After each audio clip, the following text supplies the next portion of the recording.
Alrighty. So, slight hiccup there, but anyways, folks, I am Captain Blade J52, and I am joined this week on Pilot Review by my merry cohorts. Timber will be joining us a little bit later in the evening, hopefully, but in the meantime, we have off to my character's immediate left, the RP hologram, Artie. So, last week we didn't get to stream, I apologize for that. The weather's been... I'm not sure how to describe the weather here, except, let's just say I think somebody pissed in Mother Nature's Cheerios. Yeah, not fun. But thankfully everybody down here is safe that I know of. There was some reports of a tornado out west in the state. You know, Godspeed to those folks out there, and, you know, pray for a safe recovery for those folks. But, anyways, we do have some pretty significant stuff to cover this week. We're kind of late to the game at getting some of our thoughts out there on the big elephant in the room. We'll talk about that as our last segment of the evening and whatnot, and we'll leave out on our budget build. But getting into what we do have this week, up first we have our You Could Design Official Star Trek Merchandise. Basically, in a nutshell, this is a bit of a contest going on by the For Fans by Fans. They're hosting a Mirror of Discovery Fan Forge Challenge, where you can submit a piece of art based on Mirror of Discovery and have a chance to get a piece of licensed apparel or merchandise on the website. They're accepting t-shirts, hoodies, tanks, as well as art prints, mouse pads, wallets, and messenger bags.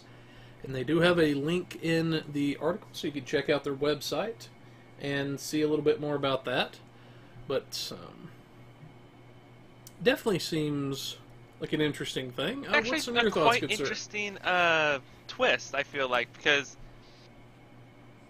they're actually getting a little bit more of a dynamic with the fans, and actually, some of them have been posting up like screenshots and stuff like that. Some of the stuff that you see in like the loading screens and whatnot, may actually get that on a t-shirt now. There's some things that are like that look like a fleet's like advertisement picture, and it could go on like a mouse pad. It just, I feel like it looks very nice, and I believe in the link you can actually go to see other people's posts and see how they look as well. So you actually get a nice twist of seeing what other people are thinking would be the good merchandise. By the way, the judges out of the people that will pick out what would be the merchandise is Bill Yeats, the art director, Hector Ortiz, a senior concept artist, and Jen May, marketing artist. So yeah, if you know what they like, you go ahead and take a screenshot of that and make merchandise of that.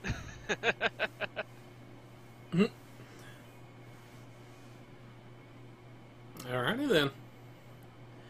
Yeah, definitely check that out on their website. You can see some of the stuff like Artie was saying. And one of you guys are lucky enough to win, then congratulations. And be sure to let us know if you end up being the one that wins. And you're a viewer of the show. Coming up on our next thing, we have our set of patch notes for the 7th. Now, there's not really too much here. There was, however, the redesign of the character creation page. And we were also given an additional character slot. It updated the descriptions for the allegiances, gave a few different options and everything.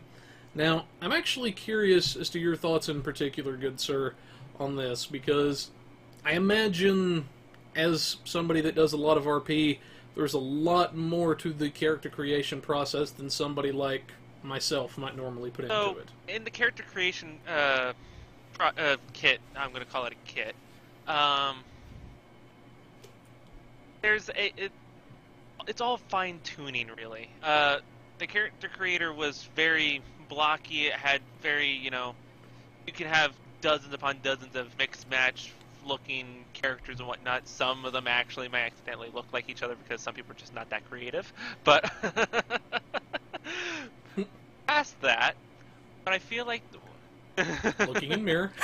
but what I feel like what they've fixed with it is that they've highlighted some of the finer pieces of the graphics. They actually made the character look better in the creator, so you can actually see what they look like in creator to what they actually run around in game as.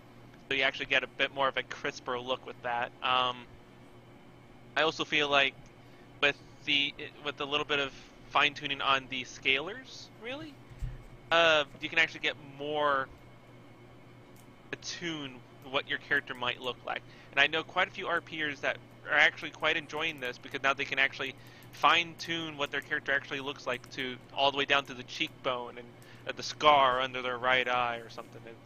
It's actually quite nice to actually be able to see in all this new graphics. I guess it's all giddy with enjoyment about it, really. But I am, besides the character creator thing, I'm quite happy that they've kind of fixed the Lethean head stuff as well as the missing tail for the Cations. Quite happy with that. Not only if they would move the nameplate from being attached to the tail to the actual head of a Cation.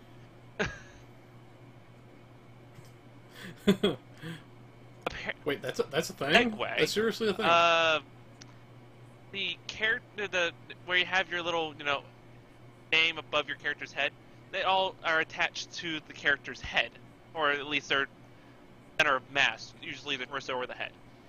For the Cations, for some reason, that name tag is attached to their tail. So while their tail sometimes moves, you might see the name tag kind of swish with the tail, and it's bothersome when you're trying to have everyone in a serious line for group photos. Well, I totally learned something new today. Next time you're out, I and never you see knew a bunch that was of a thing. Cations or something, just watch them. And once the tail moves, you'll see the nameplate. Yeah, that's I really don't know how to respond to that. not a bug, But, it's a feature. yeah. So there's my shocker of the day, folks. But I know I've played around a little bit with it, with the new character creator myself. I definitely think they simplified it quite a bit, made it a lot easier to find certain settings.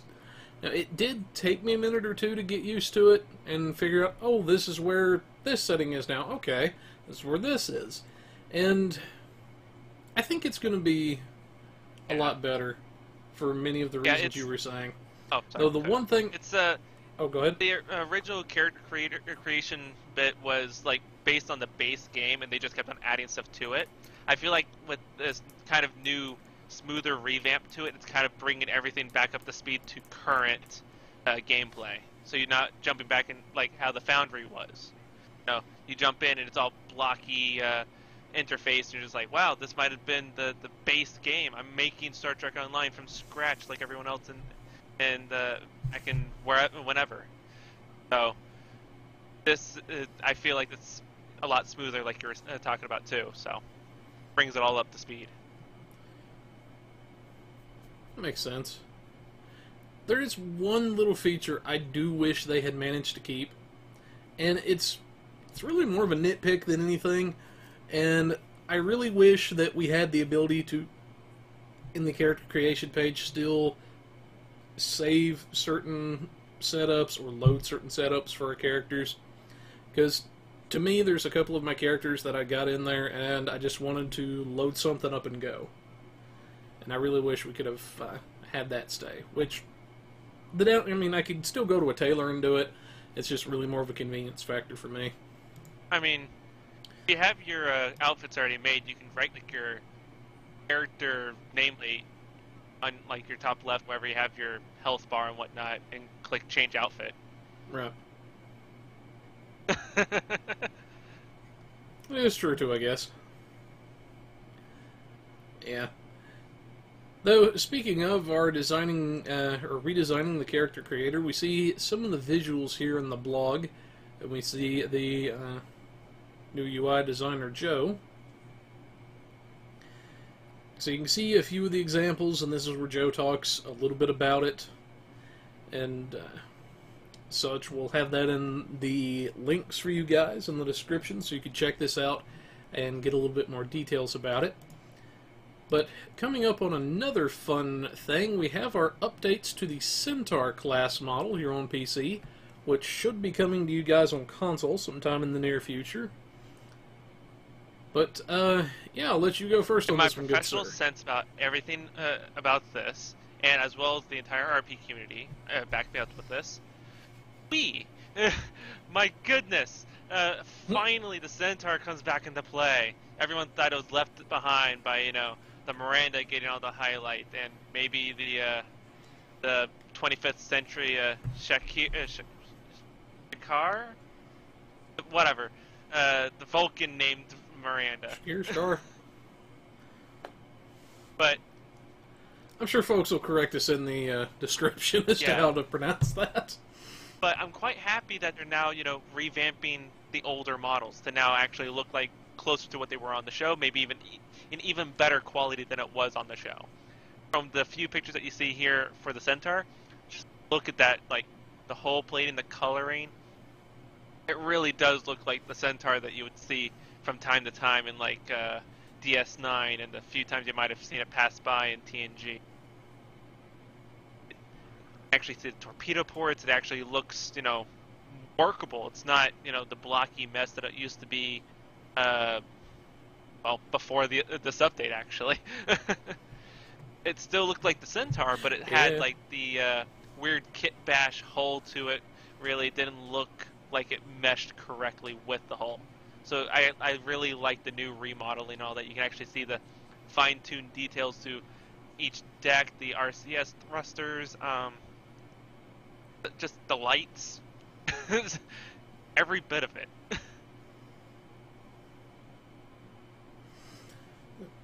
Now, I have to agree they did a very good job on this one. Once again, Thomas Marone really outdid himself, as did everybody involved.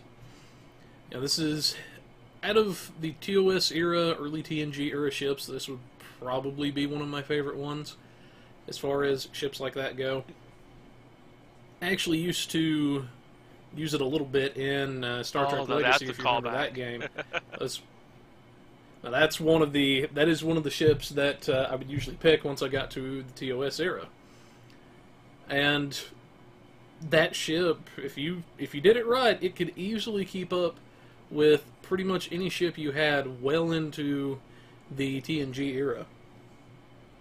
And I'm glad to see, like you said, them going back and redoing some of these old ships, because they did need it. It was starting to show its age. Some of them were, which, to be fair, it's not like they were complete. That's true. It was really good modeled beforehand. It's just,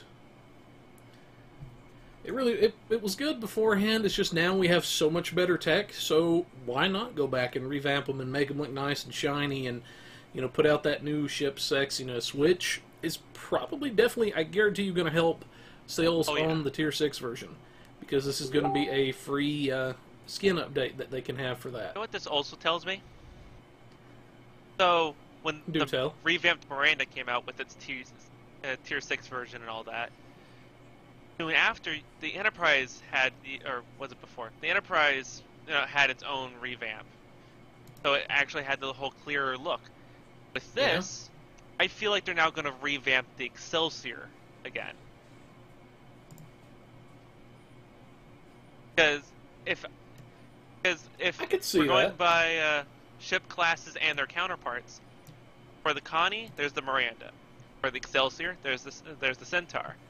For the Galaxy, there's the Nebula. For the Sovereign, there's the Nova.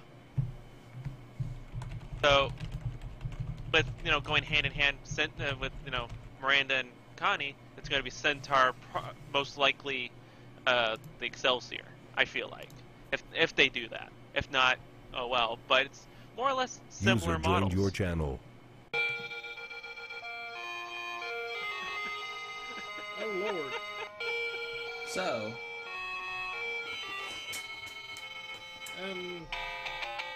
do you know what this is? Copyright strike? I know. That's also very, very loud. Well, we're not live, are we? We are live. Oh. Yes, we are. Well, we can cut that out later. Sorry. We're in the show prep room. No, you're not. What would I know?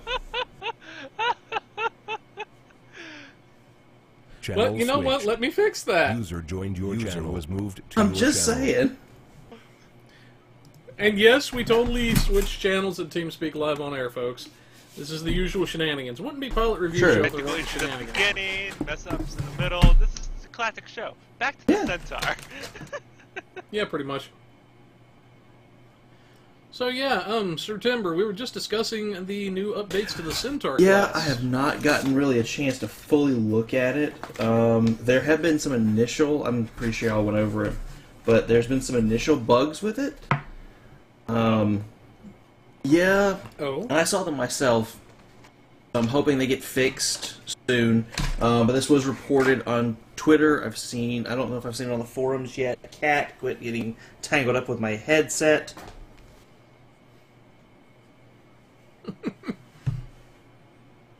And he's having Okay. trouble with his Got pussycat tangled up there, in the folks. headset. But Cats do like to the get into the things they're reports not I'm supposed seeing, to. and I saw it for myself after testing it, is when you go into the customizer, and let's say you select the Centaur, then you select something else, it could lock you out from using the Centaur again. Same with choosing different parts. You might get locked out of mixing and matching. The Centaur options might disappear on you. So, unless, of course, you log out of the game and then log back in. I'm hoping they fix that soon, because that's been a point of contention for some players looking forward to this Centaur update. But as far as crispness, I do like the changes for the actual look. It's about time, especially since we've had the Advanced Light Cruiser as a T6 for a while now. To get that, basically that T6 Centaur look, you can basically, and I know this is going to resonate with Artie, get that Charlie Reynolds look going in-game. It's going to be a very nice update. I just hope they fix the ship customizer. That's the big thing I hope that they fix. Well, with them fixing the character creation and all that, I hope they kind of revamp the ship customizer a bit there. You know, that would be a nice extra step. But I just talked about this with Blade just a second ago. So they did the revamp to the Miranda, and soon after they did the Connie. Well, now we had the Centaur. I feel like they might do the Excelsior a little bit after. Do you feel that same? You know, it somewhat looks similar, has some of the same parts a little bit. Well, I thought honestly, I thought we had the update to the Excelsior a while ago, because they redid. I feel like they redid the Excelsior and the Enterprise B. That was a while back, wasn't it? We did. Well, they could touch up on a few little options. Here's the thing, here though, and there. Artie. Now that they've done the, I guess, Frankenstein fleet, they're starting to touch that. We could see potentially, maybe the Shelley class. It's also known as the Curry, but it's the carrier that we saw in one of the a few of the DS9 episodes during the war. So it's a Federation carrier. So that could be introduced now that they've been revamping these various older vessels and the textures. A Shelley/Curry class could be coming, and you have a Federation 3-3 carrier. You know, that's kind of dangerous ground, because I know from there it's just another step to go. We should bring in the Yeager class, and then suddenly the entire fandom erupts and roared, coming after me with pitchforks. Honestly, and you know, it's not surprising to me, the Jaeger is a fan favorite. Okay. It's actually a good model warship. It's kit bash. It's meant to go on the front line, blow up, come back, remodel, go back out. Yeah. Quick to fix. But staying on topic, I like what they've done. I love what they've done. I hope they fix some of the customizer issues that people are seeing.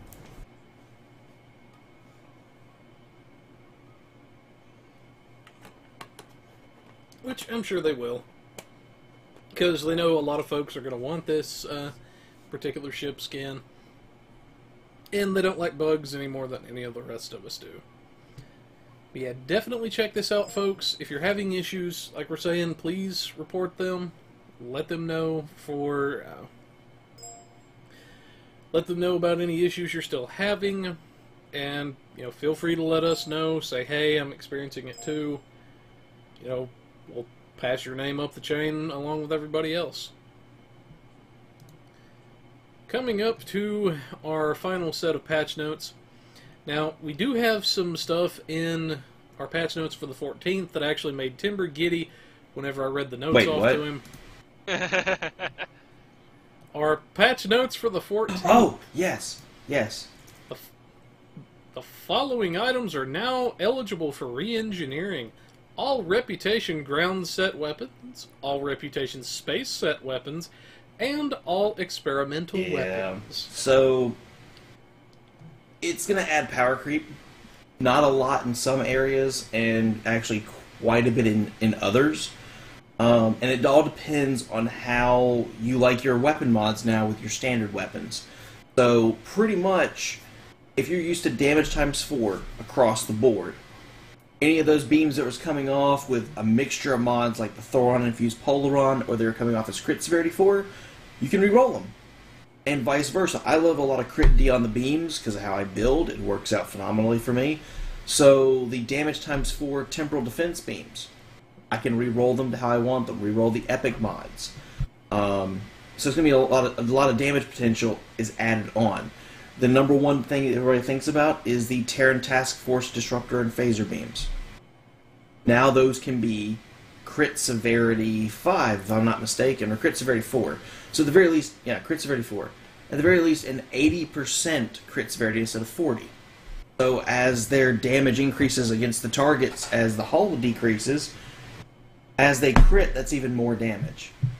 So, a lot of good things here. Having experimental weapons re-rolled, you only get 2 mods to be re-rolled on them, but it's still, you can get them to have maybe 4% crit chance, or 40% crit severity, or extra accuracy.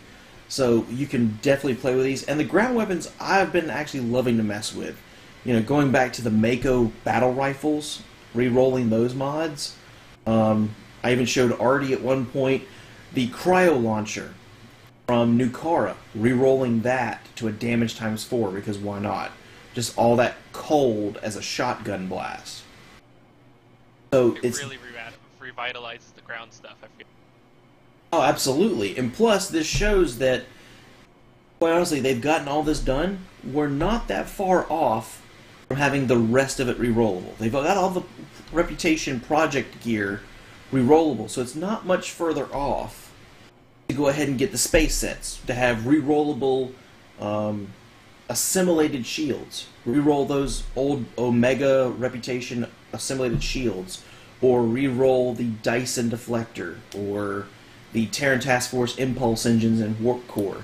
Well, probably not the warp cores, but you get where I'm going with this. You're going to have more options in the future when it comes down to it, where you can make that Iconian shield maybe even more tanky than it already is when it comes to survival, or just anything out of the ordinary. So we're getting to that point slowly, it looks like, where we're going to have all our Reputation stuff done, and then the only thing left after that, honestly, will be getting the rest of the mission set gear and the lobby set gear rerollable.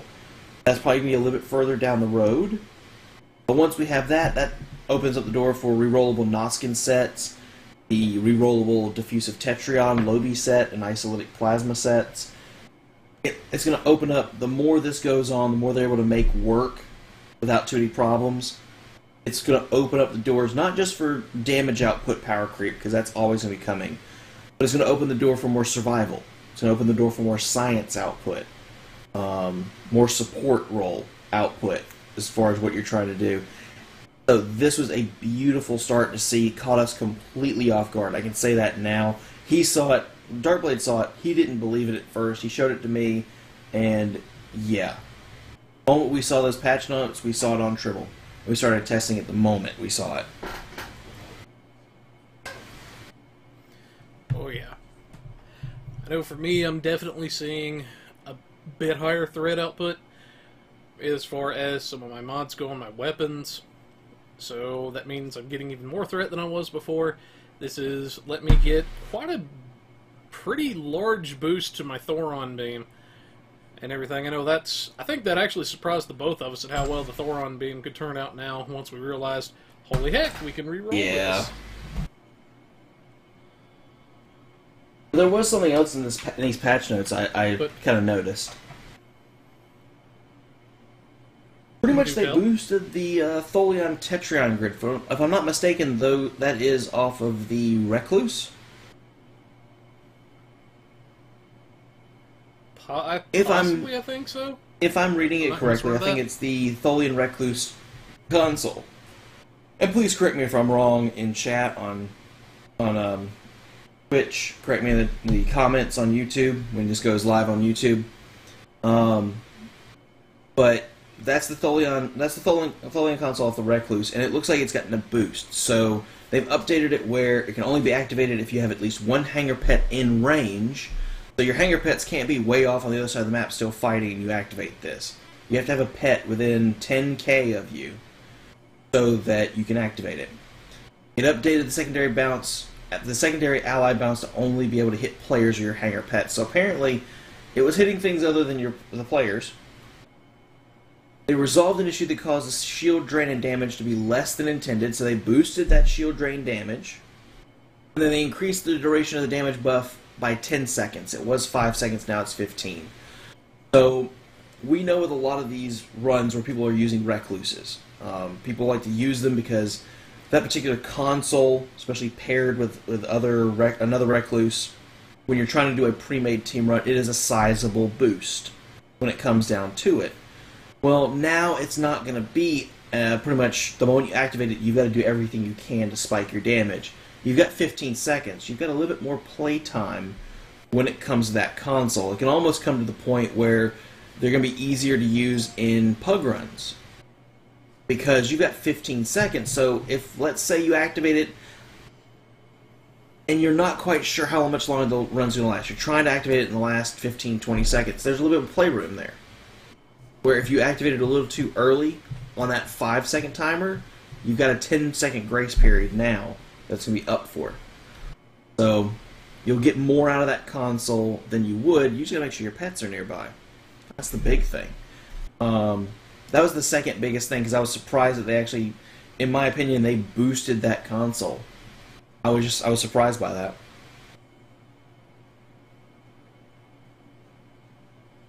I have two things that I really want to point out that I'm really joyful with. First off, disabled the defeat Undying Ground personal endeavor. Yay!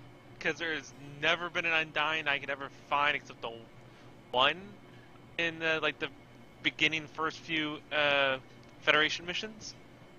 And I've been wanting to go back into other episodes like in Surface Tension stuff like that, but just it's monotonous when it gets to the point where you have to kill a bunch multiple times. You know what I mean?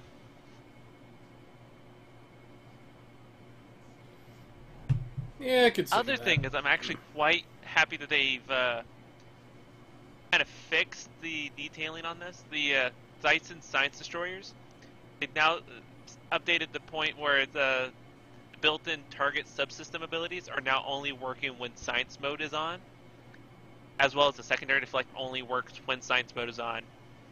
And when tactical mode's on, it only gives you the dual heavy cannons as well as, the extra speed boost and all that. So your science stuff kind of gets set aside. So now it's officially more than two ships in one. Before then, it was just one ship with just cool abilities. Now it feels like it really is two different ships, all in one package. It's really nice. It really rolls well, I feel like. People may still have some issues with it, but I'm having a lot of fun with it.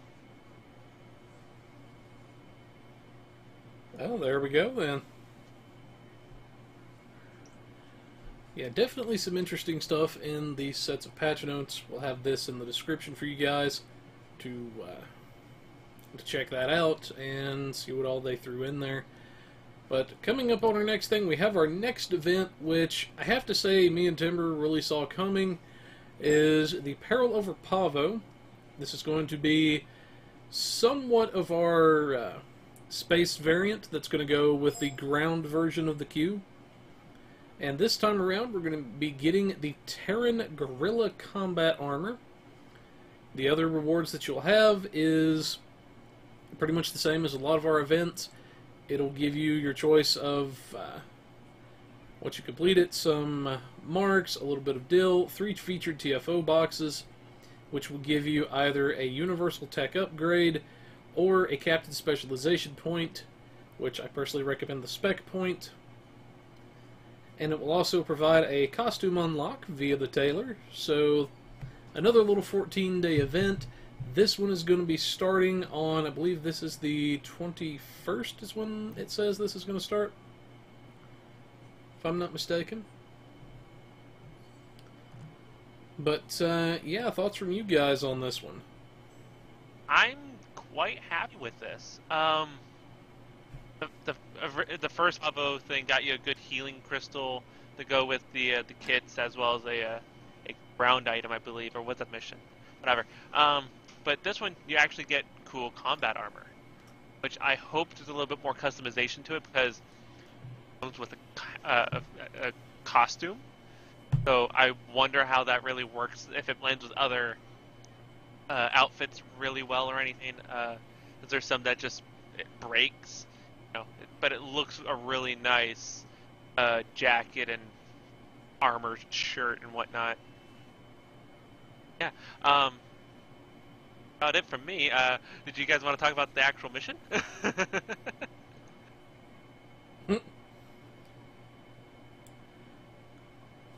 Well, basically in a nutshell, it's just going to be your classic random enemy generator from what we can see, and you're going to blow some stuff up. That's pretty much it. But, anyways, getting into our final 2 articles of the evening, although these particular articles did release a little bit earlier than some of the ones we have here, we wanted to save these as our last 2 articles of the evening because they address the very big elephant in the room. So, we're going to start with our final Foundry Spotlight mission, and we're going to talk briefly about that. Then we're going to get into the big elephant in the room. But, what about you two? Have you played this I've run through it mission? Once. I find it very fun, a very adventurous kind of map. Adds a little bit more of a sense of thrill than just running and gunning and shooting everything your way. It's a little bit of a read, but I feel like it is very much a exploratory mission out of most Foundry missions. This one I feel like really worked. It worked really nice. I also feel like it did work well with the other AEI missions that I've seen pop up every so often, but this one just takes the cake. I don't want to spoil it for those that play it before, the elephant in the room goes away, as Blade's been put in it, but it's a really nice mission. I recommend it. What about you, Sir Timber? Have you had a chance to do anything with this mission yet? If he's still here, that is. Hey, Sir Timber! What? Sorry, I was reading. What? I have lines? Yep, that's pilot review for We're you. talking about the In Silence mission. I have not gotten a chance to play it. Probably actually going to play it tomorrow evening. But just going off of it being a part of the AEI, it's probably going to be a very high quality. Pretty much any AEI mission that I have ever played, tested out, whether it be by myself or with Artie, they've all been high quality, and while there is some combat, it's more of they try to do as much as they can with exploration, and most of that's in text, but they do as much as they can in the Foundry with that premise. So, as Artie said, it is a reader. I can already say that now, just because that's how AEIs are. But if you read through it, it almost feels like they've tried to do their best to make I guess, a TV show quality episode in the text as best they can with what tools they have. I think that's about the best way I can describe it. Yeah. Correct me if I'm wrong on that one. No, that's Okay. pretty much it. They the only other thing that they really fine-tuned the animations, some of the NPCs that you run into, some of the environment stuff like that. What I did really find fun with this is that you are required to have an environmental suit equipped. While most of the AEIs were just like, oh, you're on this planet, or you're out looking at this, that, and the other. This one, you're like, yeah, you better wear this, or you're going to be breathing vacuum for a little bit. And see, it's those nice little touches that it just, for me, the AEI series is great. So I will have to play it, and it'll probably be one of the ones that we end up saving. So if you don't get a chance to play it before the bigger elephant in the room, it will be at least saved for you to watch.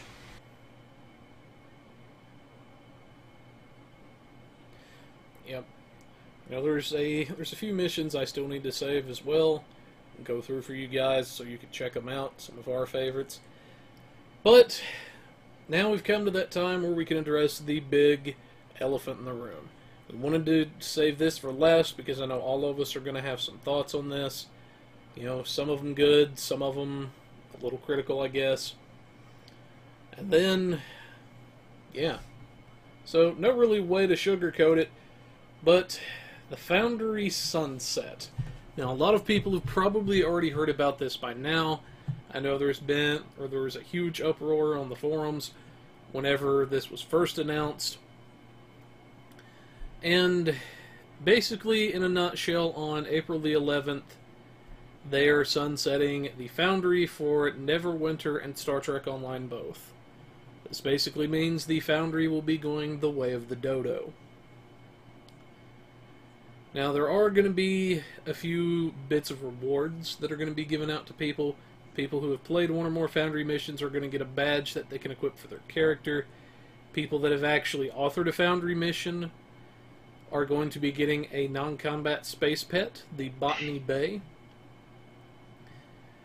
And people who have been selected for a Spotlight mission will also receive the Genesis Torpedo ground device. But, like I say, this is a very big change coming to Stowe. So, this is what we were meaning when we said the elephant in the room. So, I know all of us are going to have a few thoughts on this, so let's go ahead and start with Artie. So both good and bad things on both sides of the wheel here. I'm quite distraught that they're removing the Foundry and all that. It was a really good product grabber, you know? A lot of people, I've seen people get into STO when a new Spotlight mission drops, or when, you know, their favorite Foundry author drops another series. Like, for me, it was Pete Sutherland when he dropped Mirror Wars 2, and then more recently Mirror Wars 3. But it was a good thing to distract yourself while the devs were worrying about trying to get new episodes up and get the new storyline moving. And I feel like it really was that little buffer between seasons, between episodes, when they were coming out with new content a lot. Without it, I feel like we're really going to stagnate quite a bit. A lot of players might leave for this because a lot of the Foundry people put a lot of time and effort into this just to have it tossed out the window. They will definitely feel upset about this. A little digital Genesis Torpedo ground device probably won't help at all, depending on, or it may be the flip-flop. Maybe they'll go, well, I had my fun doing this, well, I might as well stay, see how everything goes out, be a player instead of being the creator. But on the other hand, for me, I'm kind of happy it's going the way it's going, because as someone that's made Foundry missions for both actual missions, just role-play maps, mazes, gauntlets, things like that, the interface was very based on the original STO, like real early on. If you couldn't get a handle of the of the UI, you wouldn't be able to get everything just right. There's certain buttons that you would have to click just to make sure that you get the right grid space. Others that, if you don't click a certain button, it's going to remain at like 2.01 height for a certain thing, so you're just going to be forever floating up off the map. Random stuff, but it was so outdated that every time they would add something in, it would just take forever for that new thing to get into the Foundry for the Foundry to work, and it just, they just need to remove it. If they bring it back with all revamped, with modern UI, with all the new stuff into it, I will be quite happy about that. But if they remove it, I really hope they replace it with something else soon. Mostly because using previous seasons of STO episodes, or like say the Iconian War itself. The story itself is supposed to be over quite a while, quite in depth, quite dramatic, and all that. But when you look at the missions themselves, that's not that many missions right there. It's very short. The Cold War was longer than it, really, because it spanned technically three different campaigns. But everything past that, it was just, sometimes you would get some campaigns that were just really short, some that were really long, and the Foundry really helped enhance that. I'm sure Timber can agree with me. Trouble in Paradise really helped out beefing up the Iconian War, really, because where the stories kind of lacked the background of what's happening on the grander scale instead of just your captain and the centralized war effort group, you actually see, Iconians attacking Ryza. You actually hear them attacking major shipyards along the core worlds. You actually see the major battles in other Foundry missions, and now it feels like that these in-depth missions that would explain background information for these massive wars and detailed episodes and all that are just going to be back to being plain episodes. Like trying to do the Klingon War arc, it's just like, okay, this is not really exciting anymore. It's just me being the hero and nothing else going on. I'm the only guy out here now. The other players are just discounted immediately. What it feels like. But North of the Foundry, sad that it's going, happy that it's going, mixed feelings on the Timber.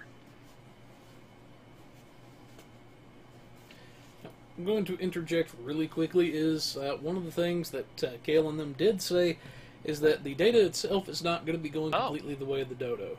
They are backing the old missions up. It is going to be saved. So all of your old missions and everything that you would put out there will get saved. You just won't be able to access them anymore after April the 11th. So that way, if they do bring it back down the road, I'm not saying they will, before anybody says anything, I'm not saying they're going to. But if they decide to bring the Foundry back in some form or fashion down the road, it's already on then file. Hopefully, yes. It'll depend at that time if they do bring it back. How compatible is it with the old stuff?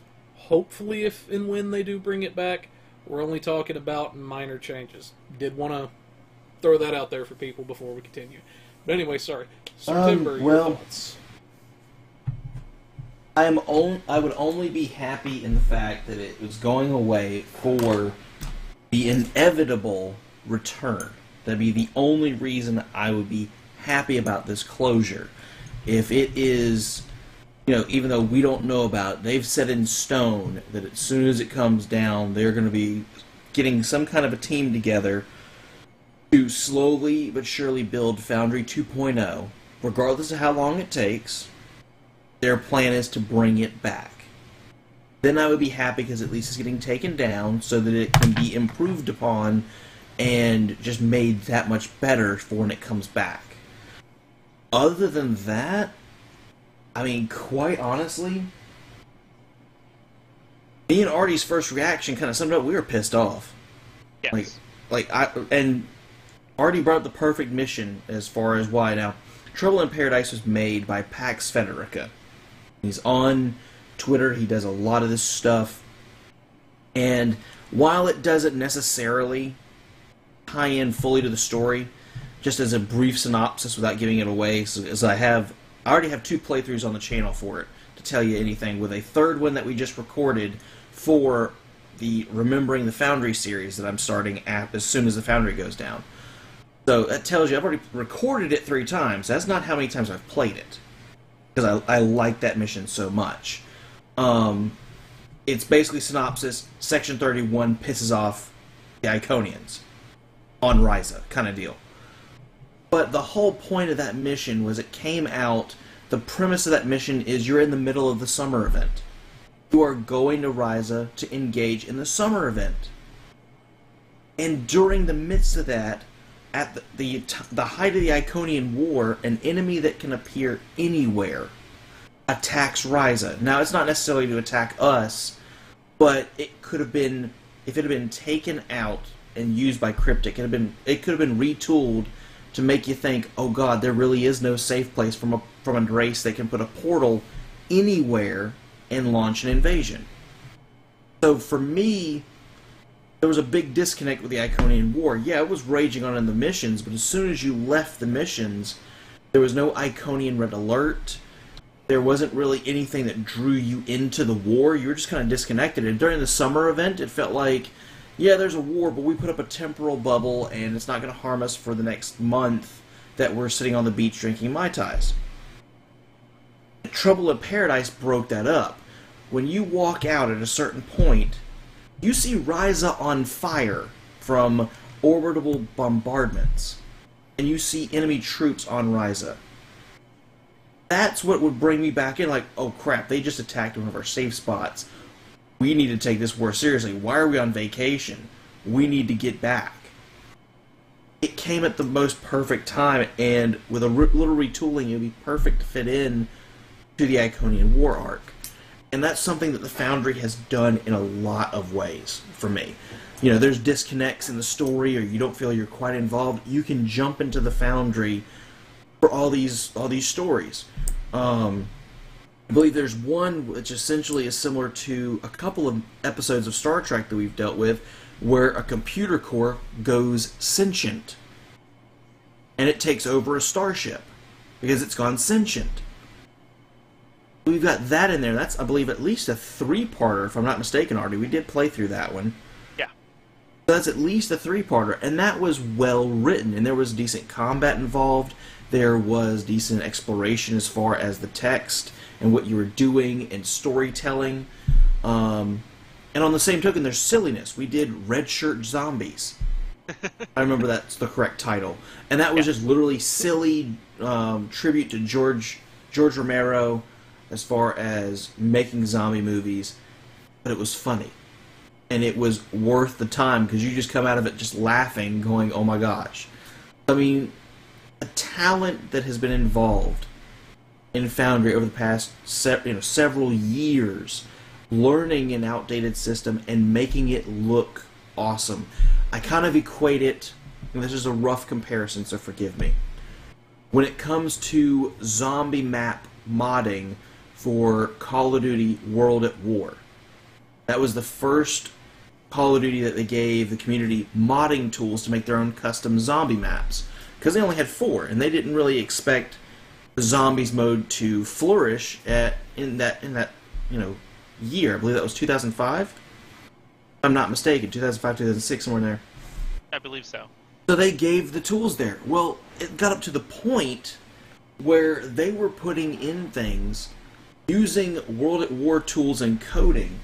They were putting in things from Black Ops 3, Black Ops 2, Black Ops 3. They were putting in up-to-date mechanics.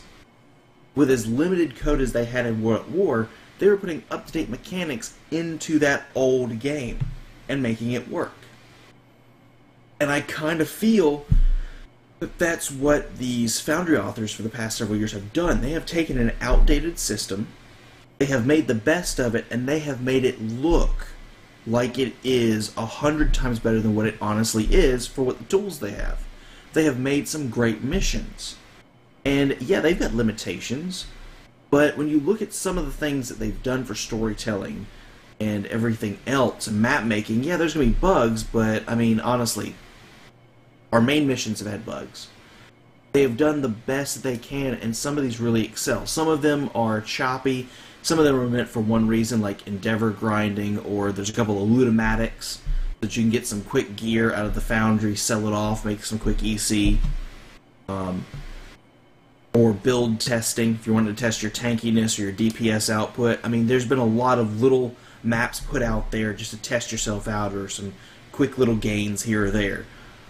But the ones that have really put in the time and done stories, where it's not just them putting stuff on a map, more than likely they're storyboarding on their computer. They're writing out small screen scripts for all their characters as if they were writing a TV show.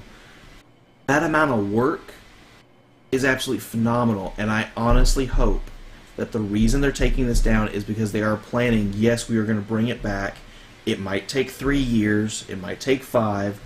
We are planning to bring this back because we see just how much work went into it for these individual players, and then how much uproar it caused, because the hour that this announcement went out, you should have seen Twitter, Facebook, and Reddit. It was on fire, literally. It blew up like a nuclear explosion. Last I checked, the Reddit post was 3 days after the announcement. I think they were up to 350 comments just on Reddit.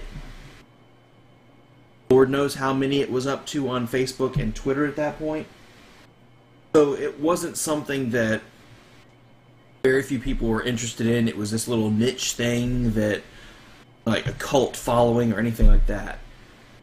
I mean, you can use whatever percentage of the player base used it or anything like that.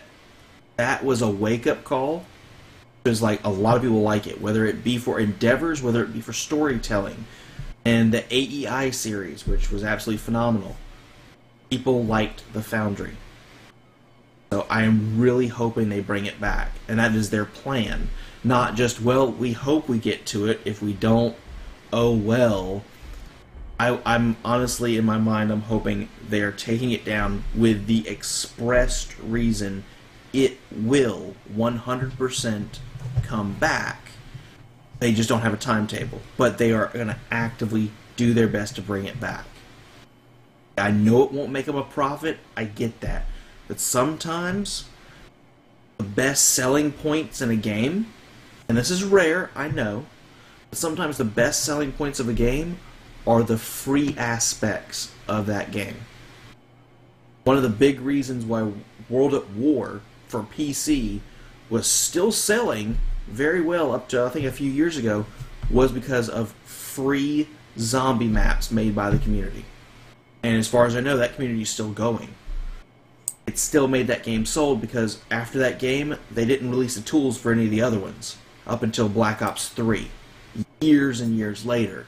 So it made World at War that much more replayable because you got all these custom extra maps if you were into zombies. It gave it replayability. That's why I'm hoping here. This was one of those niche things that this game offered that I really don't think, besides Star Trek Online and Neverwinter, because I'm not forgetting about you guys on Neverwinter, very, very few games offered out there, period.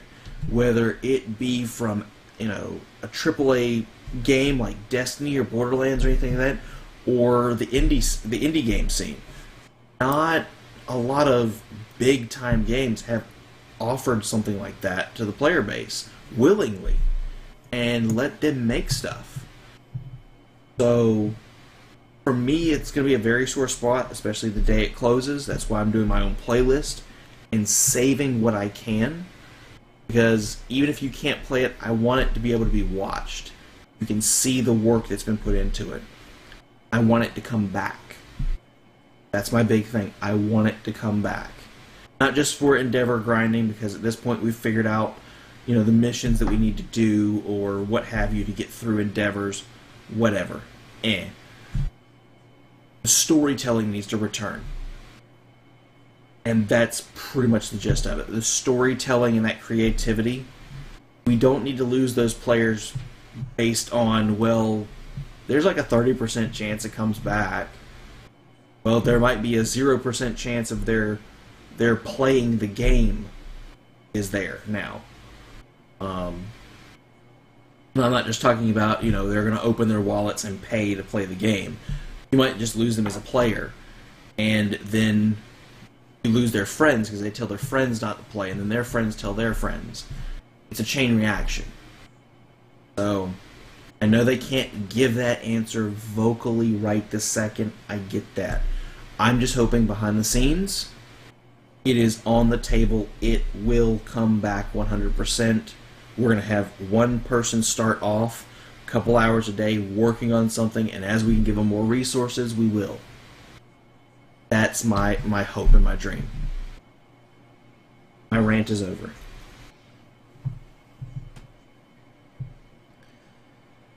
Now, given I didn't get into the Foundry as much as you guys, there still were a few missions I like to play, or that I like to go through. There was actually, believe it or not, there was actually an Alien Conspiracy series that I cannot for the life of me remember its name right off, that had to deal with Starfleet's interaction with the Greys and that sort of thing. And for me, I love Alien Conspiracy in real life anyway. I love reading about that kind of stuff. Whether or not it's actually true, don't think we're actually going to know until, they either show up or something crazy happens, whatever happens first.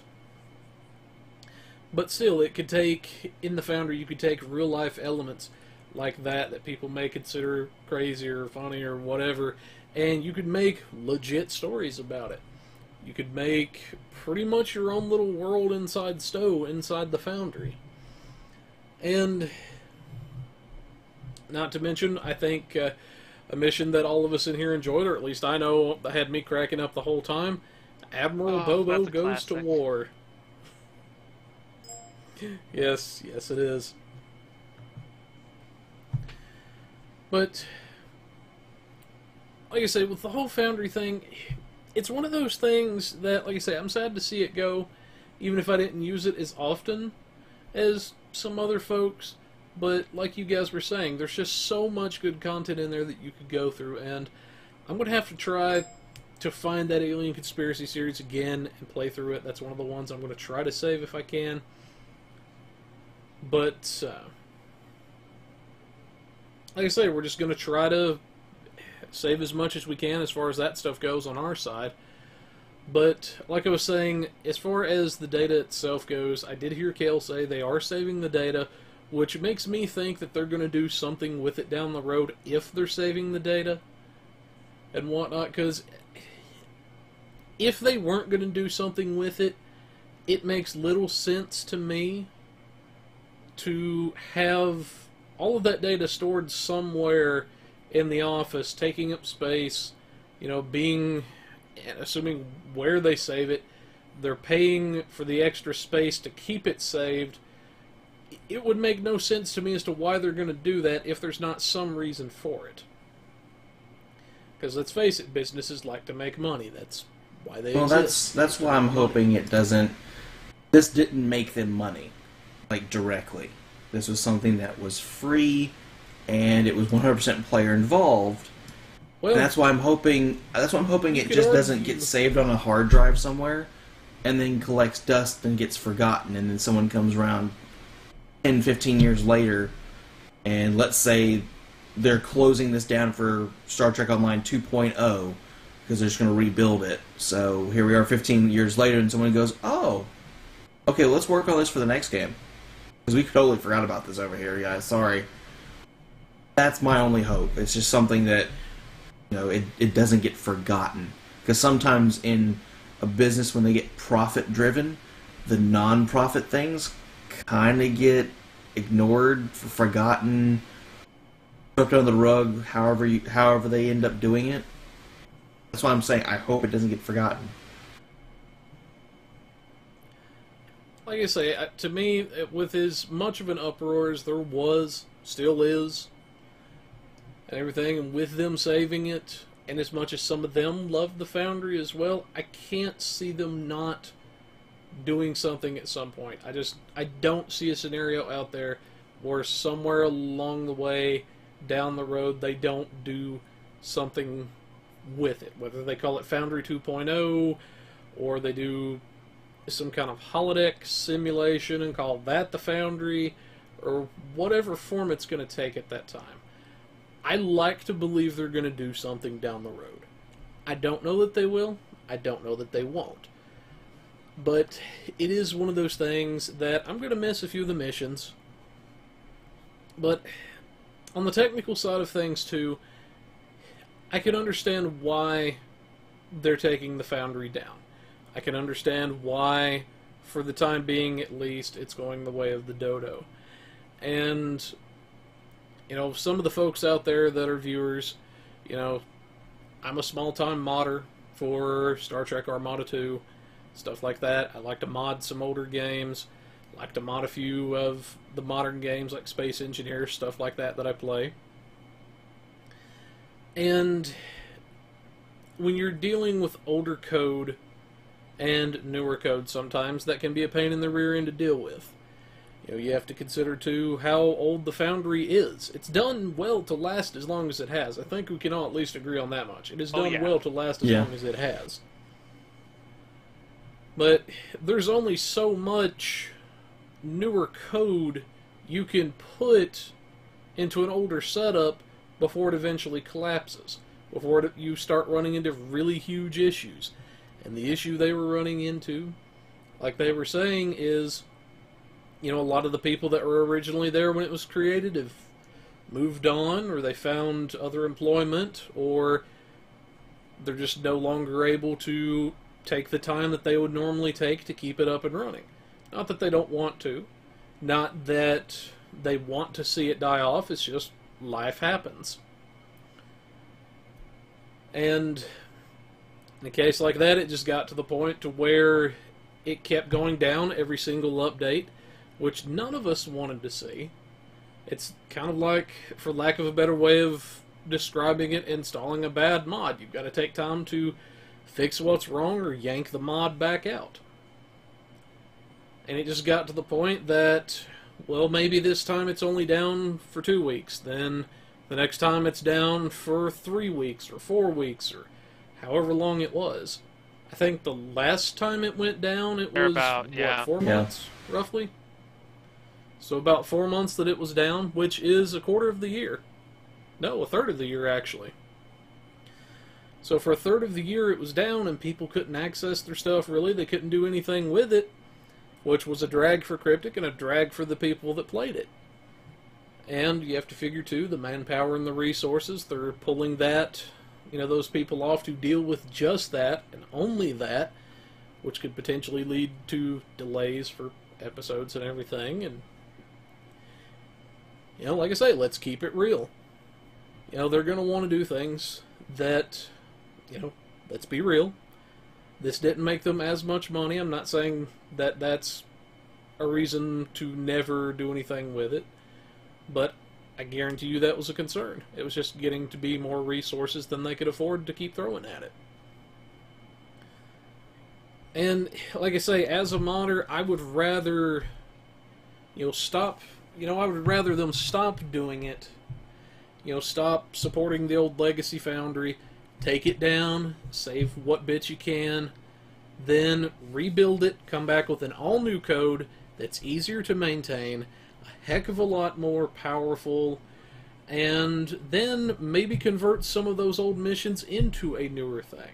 If they did come out with a Foundry 2.0 or whatever they might choose to call it at that time. That too, which I did hear some scuttlebutt as a minor side tangent that, you know, Jesse Heining, he'd talked about in a couple of the streams that he wanted to do like holodeck training simulations for people. You know, you could go in there, maybe fight a few waves of Undine or whoever, test your builds out in space, little things like that. Maybe that would be a good time for them to release the starter guides they've been talking about. Give veteran players tools to work with, and maybe give us a tool to train some of our newer players that come into the game too. Now, I'm not saying they are going to do that or not, but I've heard him mention it a few times, and even recently, so maybe they'll give him time to do that in the meantime. Which Artie, on a happier note, doesn't this mean you get a Botany Bay? I get a Botany Bay. Yay. Now, I'm just curious, were any of yours Sadly, ever no, because spotlighted? my maps were built more for Crap. RP aesthetics or to train people for certain events. Hey, One of he gets a my- botany bay. That's enough. Hey, I'm not complaining. I'm glad Yeah. somebody from our crew gets one. Because I'm not going to lie, I was hoping that he would get that Genesis device and he would have Sadly, something to no, run none of my around with. missions were that And, kind like- of scale. And we could say, Artie, we're getting our butts kicked. And I Hit just the make a new Genesis device. And then we run for the hills. Yeah, pretty much. But I know we've kind of gone longer than we normally do at this point, but we wanted to get some thoughts out there because I knew all of us had something to say on this. And this is a very big change, you know, for not just us, but for the Neverwinter folks as well. I don't know, I never really played Neverwinter, but it sucks for you guys just as much as it does us. And hopefully both of our games will get some kind of a new Foundry system down the road. You can only hope at least. But, anyways, on a much brighter note and everything, we're going to tap into our budget build this evening. You know, get something for those of you that actually enjoy Jim Hadar ships this time around.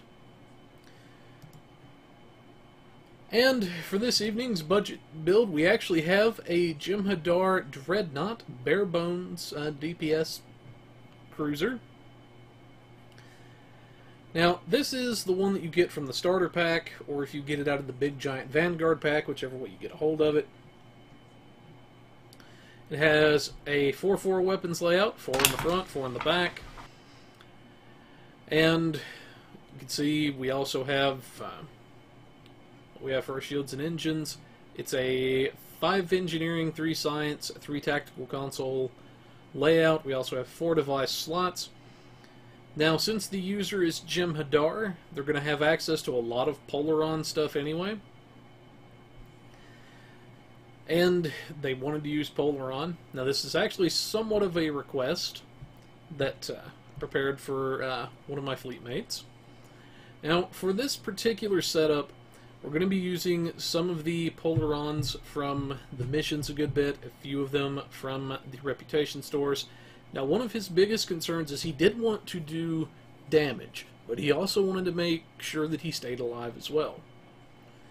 Now, for his forward weapons, we have the Chronometric Polaron Beam Array that comes from the Time and Tide mission. It's a very nice beam that can zap enemy shields a good bit. Then we have our Morphogenic Polaron Energy Torpedo Launcher. This is a very nice Polaron Energy Torp. Basically meaning it's a torpedo, except it does energy damage, and it can draw some benefits from both. Then, for our other beams, we have our Piezo Polaron Beam Array. This is going to help keep the ship alive by providing a bit of healing and whatnot.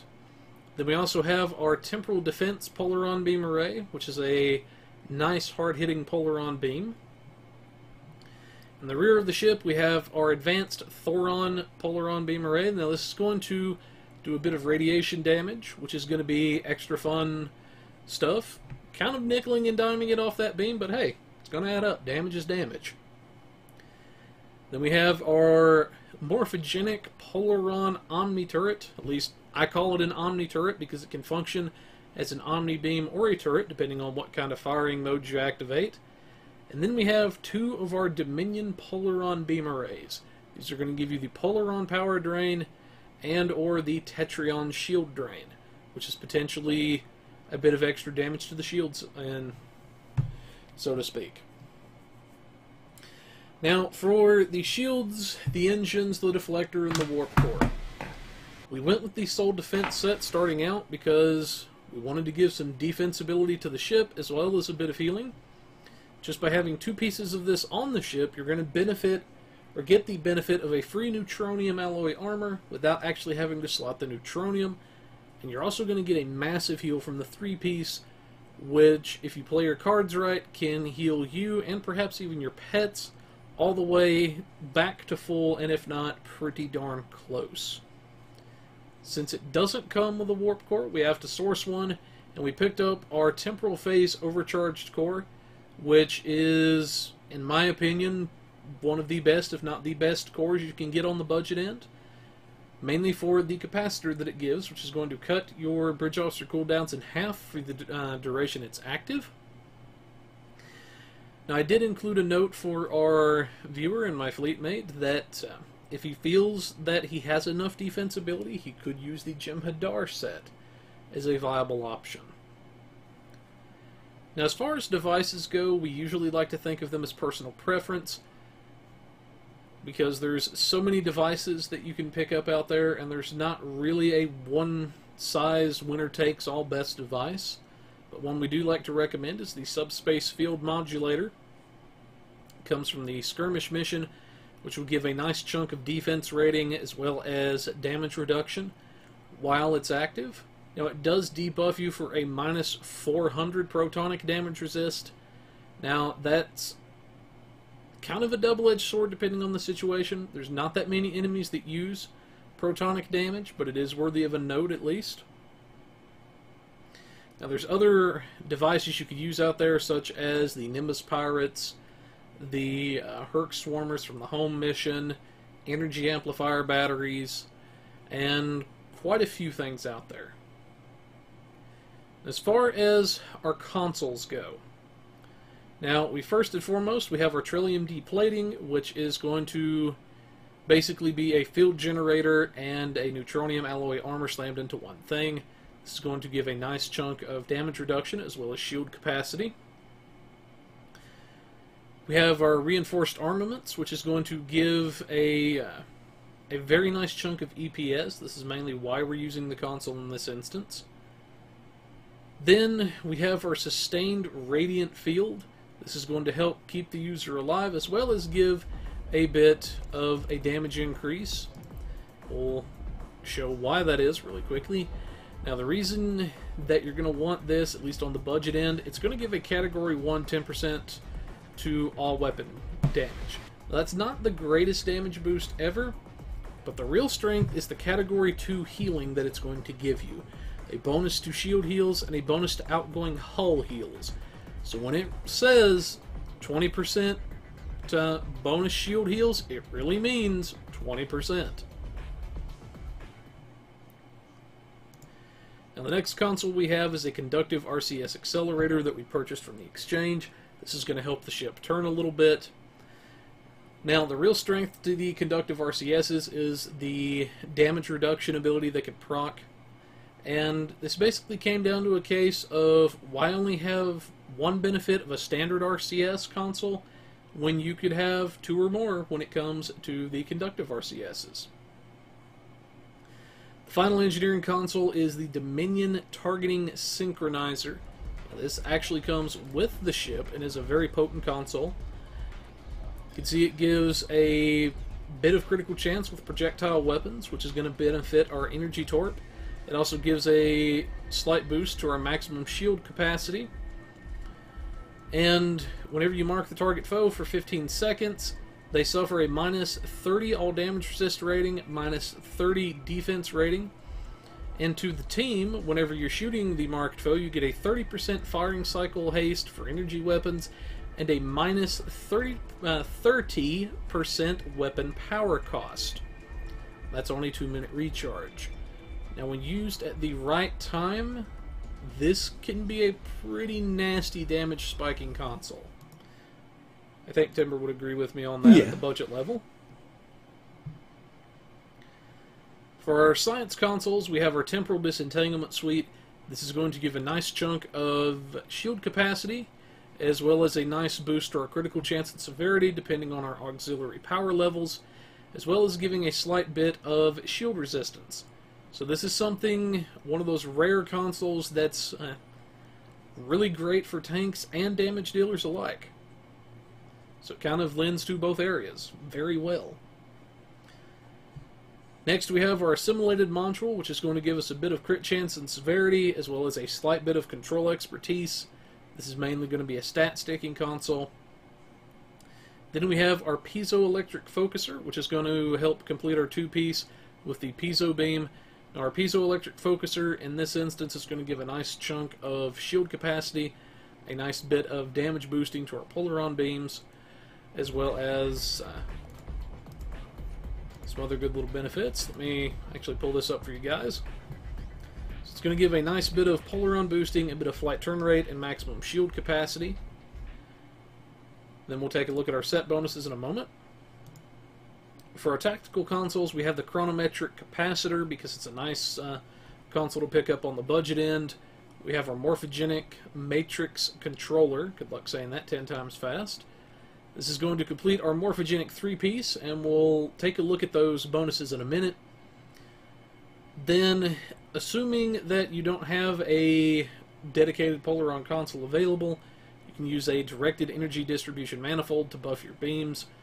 Or if you still have your polaron consoles from the Jem'Hadar bug ship that they give you to start out with, then you can simply move one of those over. Now we're going to take a quick look at our weapon set bonuses, as they're an integral part of the build. Now if we take a look at our chronometric item, we see the 2-piece isn't going to be the strongest ever, but it's still worthy of making a note of. You get a 3.8 aux power and additional aux power as your aux power dips lower. Now, one option the user does have, I don't necessarily recommend, typically unless you're looking to do exotic damage, is you could swap in the turret and pick up the 3-piece for that bonus.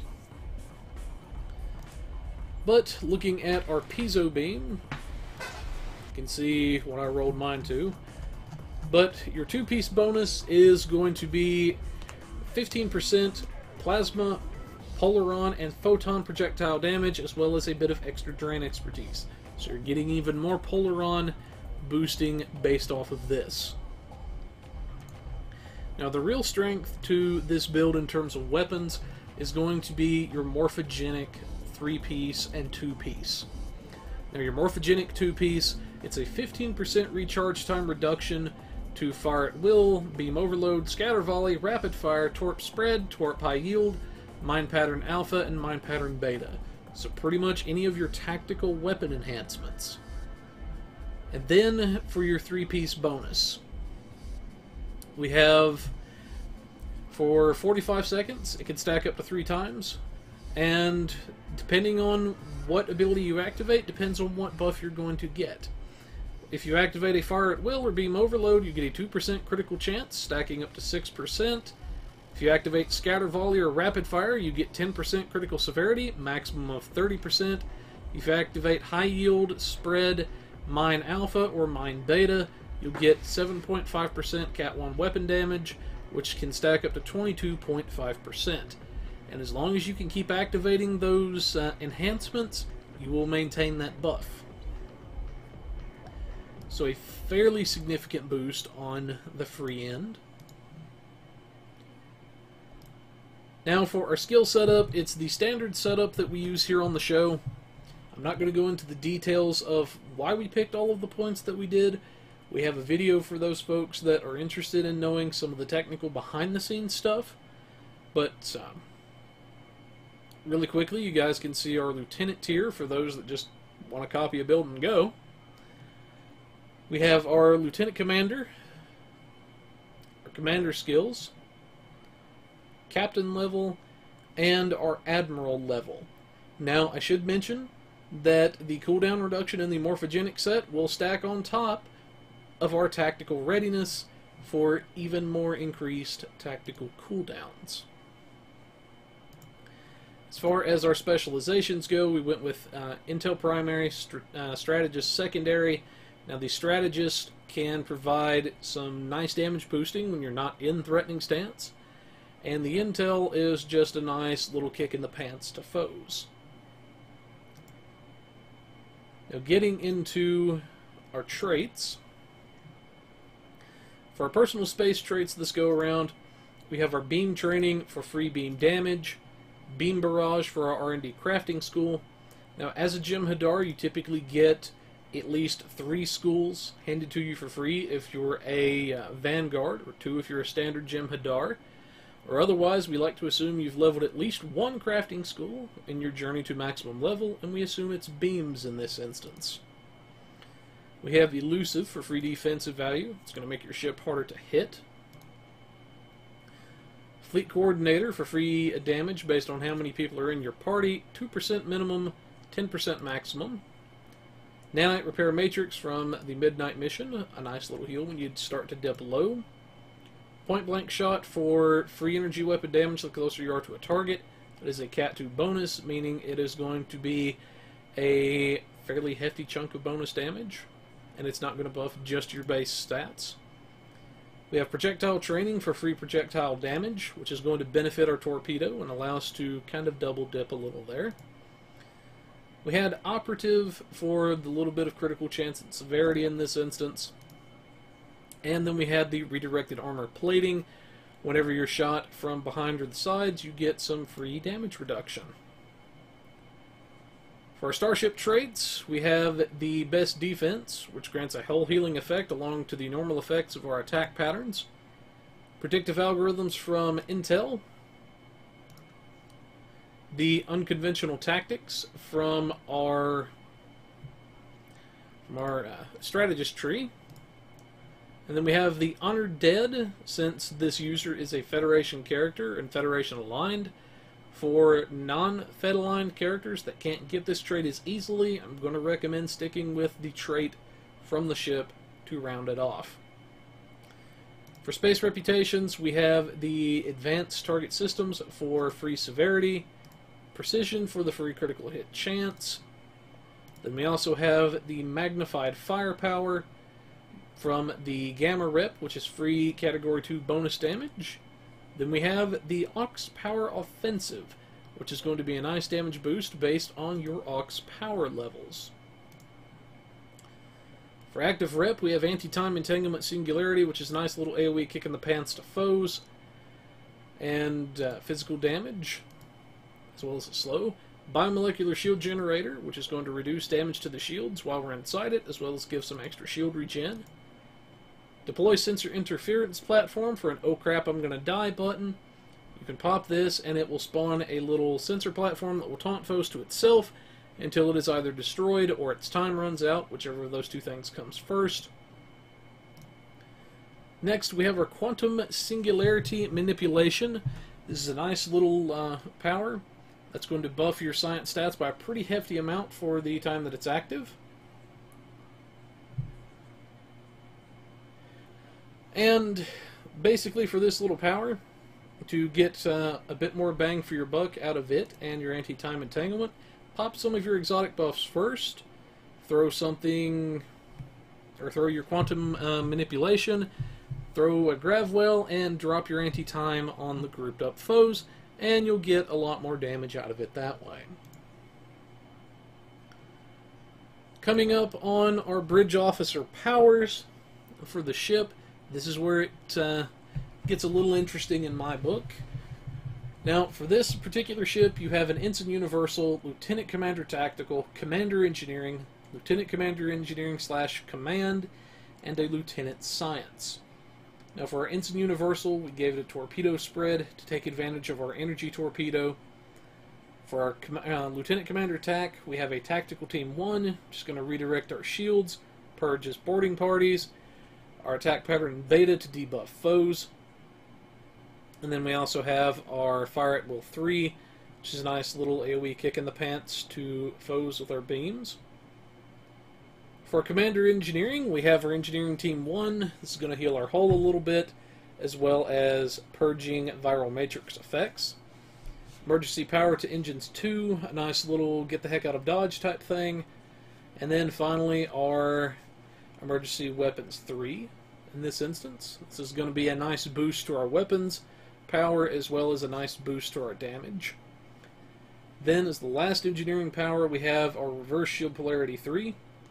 This is going to let us recharge our shields off of incoming damage, and you can go pretty much back to full in this instance, if you play your cards right, off of just a single face and getting shot. For Lieutenant Commander Engineering / Command, we have Overwhelm Shield Emitters. This is going to drain the foe's shields a little bit, as well as heal ours. Then we have our Concentrate Firepower 2. Anytime we smack foes with a torpedo, we're going to basically get another free torpedo attack. Then we also have our Suppression Barrage, which is going to reduce enemy damage output by a pretty significant amount. Rounding it out, we have our Science Powers with our Psi Team 1. This is going to recharge shields a bit, as well as purging certain things like subnucleonic-based debuffs. And then we also have our Hazard Emitters, which is going to purge Borg Plasma Fires, as well as give us a nice little heal over time and slight damage reduction. Now, in terms of build time, you're looking at about 1.65 million EC. So, a little towards the higher end of our 2 million maximum. You're looking at about 45k dill, or 6 days build time, assuming that you have tier 6 reps, and that you're only using 1 tune per day to refine to lithium. But, otherwise, this is what we have for our guy this evening. Any quick comments from you guys on this? Looks good. That looks good.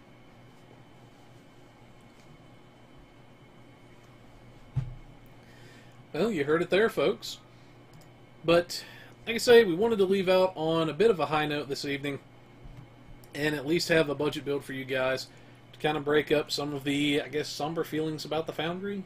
That's the best way to word that. But, anyways, that's what we've got for a show this evening for you guys. Like I say, for those of you that are experiencing the issues with the Centaur, I will be passing that along. But, anyways, on our way out the door, shout out to our good friends over at the Temporal Armada. Blade. Be sure to check those. What? I got an RP corner. Yes. Oh, Artie's found something for the RP corner last minute. Okay, so slight addition to the show then. They never tell me these things until the last minute. Okay, so. Okay. I must have forgot that. It's one of those all days, over the folks. place. We miss a week, you know. Mm-hmm. Same. I blame them. Us too. But no, this little short snippet of RP corner is a little bit of an add-in from losing the Foundry. Foundry was such a good staple for RP. You can, if you had a team of 5 or less, you can run into a mission, you know, have a good map, just to, you know, maybe it looks like a real detailed starship map, or as there's certain RP bridges that, you know, add special effects, like you have your bridge crew, the captain, the science officer, tactical officer, and whatnot on the bridge, and when things go off, maybe you get hit by a torpedo, a bulkhead falls through the ceiling, sets fire to the bridge. You can put out the fire with like fire extinguisher and whatnot. But while we're losing that, we may have to go back to our roots when we didn't have Foundry. So I'm going to list up a few pieces that are somewhat obvious to some people, but to some people they might have forgotten that they exist altogether. So, starting off from no order whatsoever, I'm going to start with Nimbus 3. One of the largest maps that I could really get my hands down on, and really needs a car to get to places.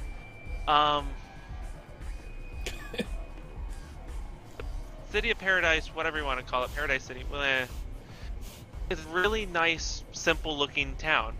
It's, you know, has the bar, has, you know, people in it, looks run down, looks terrible. Cool thing is, there's no hostiles in it, so you can freely roleplay within it without having to shoot enemy NPCs that keep on sneaking up on you while you're trying to type out a 3-paragraph, you know, emote. But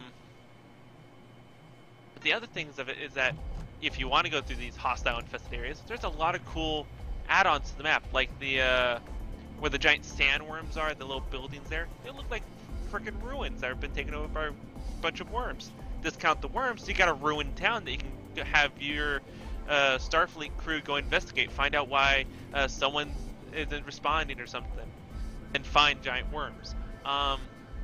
There's the giant sensor arrays where the Tal Shiar used for a secret base. You can have it as whatever you like. It could just be just an observatory. It could just be very, very advanced solar panels. But you know, you have all these other various locations on Nimbus 3 that just you could just theater of the mind it. You know, there's the Orion Syndicate stronghold. You have to fight your way to it, but it's an Orion Syndicate stronghold. Of course, you got to fight to it. Moving on, there's New Romulus. New Romulus was a bit of an obvious one. It's quite large. It has a lot of areas and whatnot.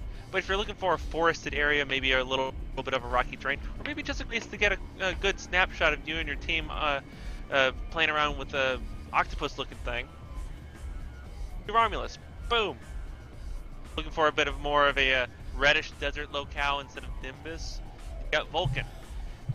Get away from the temple and all that, it's really just rocks and dirt everywhere, and you can go to almost the edges of the entire map, and you don't really have to deal with any NPCs. There's no hostiles on the map. Looking for an icy location, you got Andoria. Andoria works really well as it's literally nothing for miles. Just a few guys yelling in circles and that's it.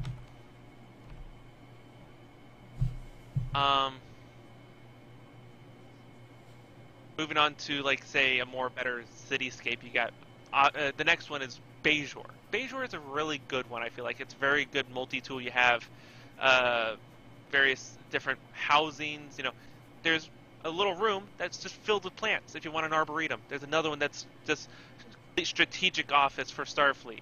There's another one that's a holodeck. It's since that one mission in the old Deep Space Nine arc, the 2800. Bajor Ground was such a detailed map that you could just go to the bar, go do some Starfleet work over at the base, go smell the flowers, go hang out by the pools, go read up on the Celestial Temple, go say hi to an orb, all that within the town, and you didn't really have to go far. And there's no hostiles on that map. That even added to the bonus for role playing on it. So that's great. Now getting to a little bit of more obviousness, because obviousness, the Dyson Battlezone, ground Battlezone, giant cityscape, ruins everywhere, explosions left, right, and center. If you want a war zone and a giant town, like you're fighting through the city streets, that's where you go. On the other hand, if you want to fight through the trenches, go to Kobali. Now, I know Kobali is still very buggy, and if you're wanting to try to do missions as part of the roleplay, it is still very buggy, especially in teams. But it is actually a very good map to go running around on. The trenches are pretty deep. You feel like you're really in World War II in space, which is backwards. But callback, I'm pretty sure not many people realize is still a thing, is Defera. Yeah, you have Defera, the city that you went to during the Breen arc, but there's also the Borg Battlezone. The Borg Battlezone is still a very large map. There's tons of areas that you can just roam through. If you want to just have a mission where you're just fighting Borg as endless waves, there you go. You don't even have to jump into a story mission or anything. There's even multiple locations for that. There's like a little preserver temple ruins. There's one that you're inside a cityscape that's just completely Borgified. Another one that you're just below a giant Borg structure. All fairly decent size. You can just have the entire team go out on a Borg killing quest and then come back with Borg bits. But that's a really good alternative there. Lastly, ending with the obviousness, if it wasn't already explicit, fleet maps. There are many RP fleets out there that use the fleet maps explicitly. That's the only thing they use. But sometimes there are other groups that don't realize that there are actual good spots within these fleet maps. For example, it's just standard Federation starbase, or even the Klingon starbase. The operations center, where you're just standing on, where you have your little chair and everything, That's for the Federation Starbase. That's on tactical deck. The regular just ops. It's a giant open room with a bar and a tiny little room that's supposed to be ops. The tactical deck actually is quite detailed out. You have your own little ready room, and this whole little arching pylon to just look out and see all these NPCs working for whoever's in charge. It actually feels like a battle bridge a little bit, like you would see in like in some sci-fi giant command blister looking over a good half kilometer of other peons doing who knows what. And even has standard Starfleet Starbase has plenty of other cool little flips. You have the requisitions office, the holodeck. I mean, you even have a couple of cool engineering and science labs. Although it looks very simple, it's actually quite detailed depending on what you're looking for. Along with that, to one of the more recent maps, Dreadnought Colony has one giant map that's mostly beach, and you can go believe that the colony is actually some foreign installation for some hostile being or something. Come in from the beach like you're just trenching up and island hopping during World War II, whatever you like.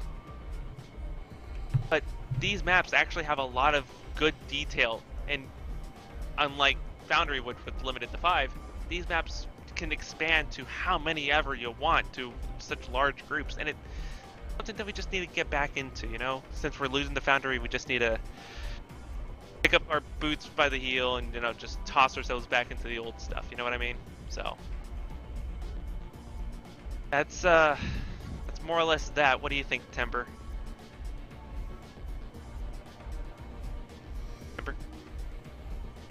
At least for Foundry at this point. Sorry, my mic was off. There are going to be secondary options. I noticed another list came out, and I've got it saved somewhere, where people that do like to do screenshots. Someone had done a list listing out the different color effects coming off of the lighting, different color nebulas or planets, whatever the case may be. They did a list for the background objects for your screenshots. So one good thing that has been spawned here is everybody's going back to the old school ways, like you've said, when it comes to completing various endeavors, but also just for the various experiences that they can do their storytelling or for their screenshots and short vids. There are options that are not in the Foundry. So I'm glad that this is being explored, because here in less than a month, that's all we're going to have. Yeah. There was one map I kind of did leave off because no one wants to go back there for no reason whatsoever, even if you want to use a fiery death ball full of crystallized spiders. Damn it, Nukara. But Nukara is also one of these maps. Although you do have to be stuck in an EV suit for the entire walk around there, it actually is a pretty decent map. There's a lot of cool stuff to look into. There's the underground facility that housed a Terran Odyssey class. There's the whole lava pools. There's the stone pillar maze. There's the whole cave system that leads into an acid pool. Or actually look pretty nice, aside from the missions, but that's besides the point. It's really nice for photos, though. Especially in the new lighting, I feel like. But I digress.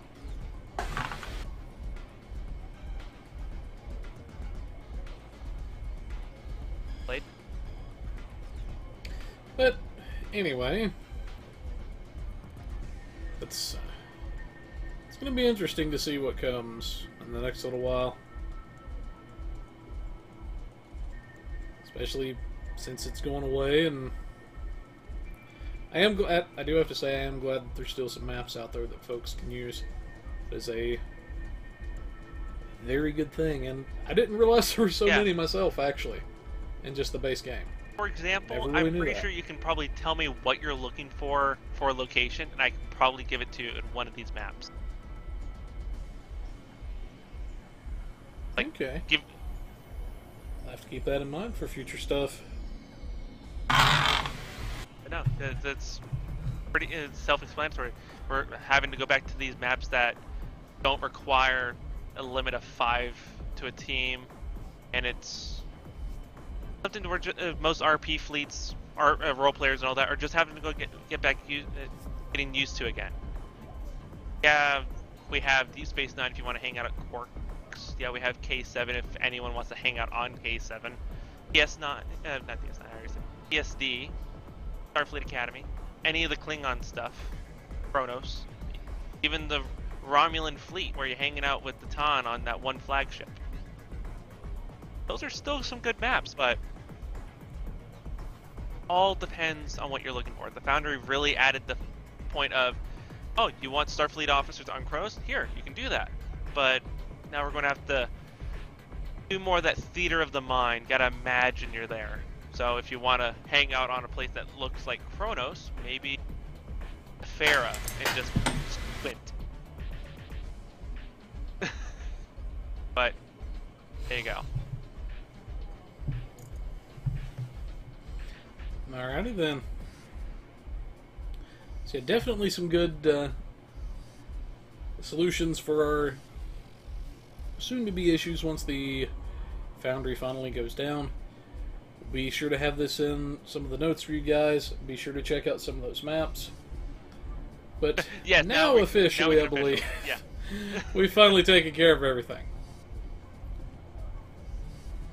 It's been a day, folks. It's been a day.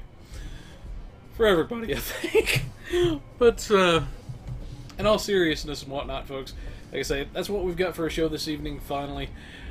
Whatnot. We ran quite a bit longer, but like I said, we had a big elephant in the room that we needed to address, as well as some pretty significant happenings. But we do hope you guys have enjoyed our show this evening. Once more, shout out to our good friends over at the Temporal Armada. Be sure to check them out. Very cool bunch of folks. Be sure to check their program out. Also, a shout out to our other good friends over at the Kurtang Pirate Radio. The party is there. And they've always got good music going, I gotta give them that. Usually a variety of things. But, anyways, if you guys have requests for the Budget Builds Corner, feel free to let us know.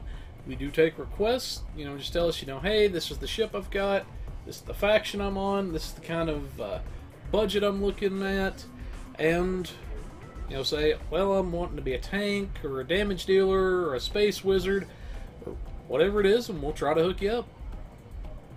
If you feel that your gear and everything is taken care of, but it's your piloting that needs a bit of work, get a brief video clip of your piloting and submit that to us, and we will check out your piloting and offer some tips and tricks for improvement.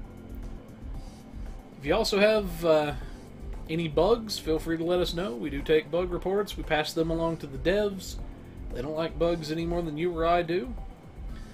If you have any requests for the RP Corner, feel free to let Artie know. He does take requests, and he may just talk about your topic on air. For now, folks, this is the Pilot Review Show. Hope you've enjoyed our show this evening after a one-week hiatus due to weather. But for now, folks, have your tribbles spayed or neutered. Goodbye, everybody. Hey.